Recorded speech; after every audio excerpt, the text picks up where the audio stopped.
Ladies and gentlemen, this weekend we have an absolute banger.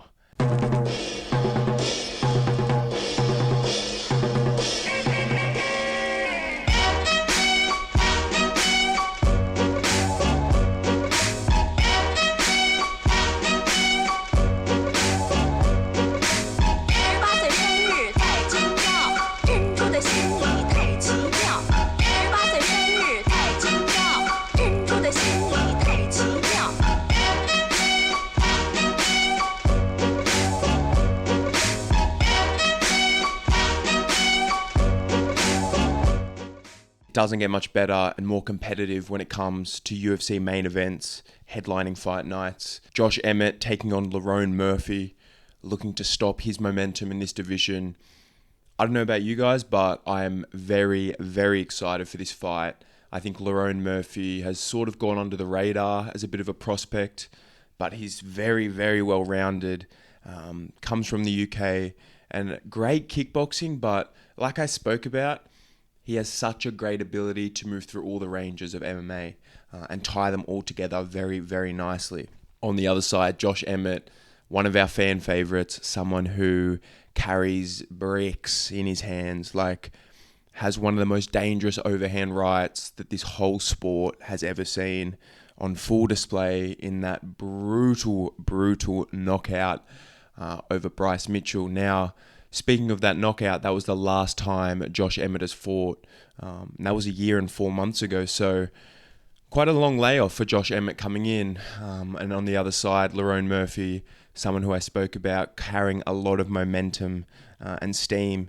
His last win over Dan Ige just 4 months ago, and the Barboza win not long before that. So, like I said, he is carrying a lot of momentum and steam into this matchup now. I think even though he is a big favourite, Lerone Murphy that is, it's a very, very dangerous matchup because he really, really has to walk a tightrope. Like, Josh Emmett only loses to the most elite guys in this division and seems to be able to KO the rest of them cold. So Josh Emmett, I can see losing rounds, minutes in this fight, but the power he carries in that boxing, like we've said, his ability to change the fight with one shot is pretty spectacular, and the guy's tough as nails. Like, he went 5 full rounds against Ilia Topuria.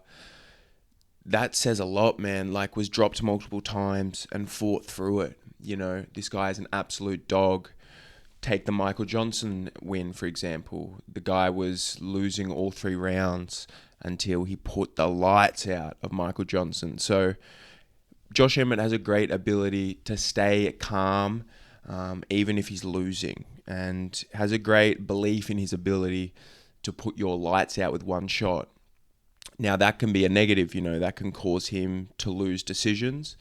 But regardless, I think he's going to be able to find shots in this fight against Lerone Murphy. Lerone Murphy, someone who we've seen be hurt before in his career in the UFC. So, yeah, I think Lerone Murphy, although he is more technical and probably more skilled in most of the ranges, apart from that boxing range, I think Josh Emmett's experience at this level in the top 10 of the featherweight division in the UFC, he's been here for a long time, and like we've said, only loses to the real elite of this division. So unless Lerone Murphy can walk a tightrope for 25 minutes perfectly and implement his game while staying defensively sound, unless he can do that, I think he's going to get knocked out, man. Like, yes, Josh Emmett can be hit and miss sometimes at that very elite level, but man, who isn't apart from the all-time greats? Like,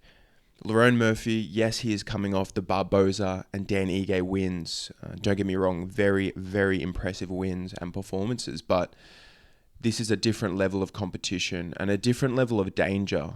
Don't get me wrong, Edson Barboza, very, very talented striker, but he's past his prime. And Dan Ige, although he carries, real power in those hands, he struggles to implement landing it at the highest level sometimes, very, very good at being a gatekeeper for that top 15. But yeah, this is a different level. Josh Emmett, someone who has fought the absolute who's who of this division and given them all a real run for their money. Like, the power he carries in his hands just changes the fight at a moment's notice. So I can really see Lerone Murphy collecting minutes and rounds even in this fight, building a lead. But I think once Josh Emmett lands, he has the power to stop this fight. And I have the belief in Josh Emmett finding that punching range, even if, like I said, it takes him 2 or 3 rounds. But once he does, I think the fight's going to be over. Like what he did to Bryce Mitchell, Michael Johnson,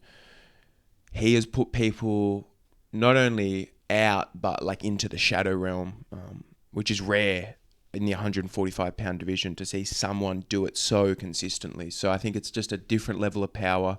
Lerone Murphy, for him to win this fight, like we said, he needs to be perfect, man. I can't see him finishing Josh Emmett. If he hangs out on the feet, especially in boxing range for too long, it's going to be absolute danger. Let me know what you guys think about this matchup. And Josh Emmett, I know he's older in his career, but I still think he has all of the tools to be highly competitive in this fight. And on the other side, Lerone Murphy, he could prove me wrong here. He could come out and be very dominant in a performance like this. Like, I think he has levels to improve on as well. So very, very intriguing matchup. Thank you guys so much for tuning in, for joining me. If you could like, comment, and subscribe, I would really, really appreciate that. And we will chat soon.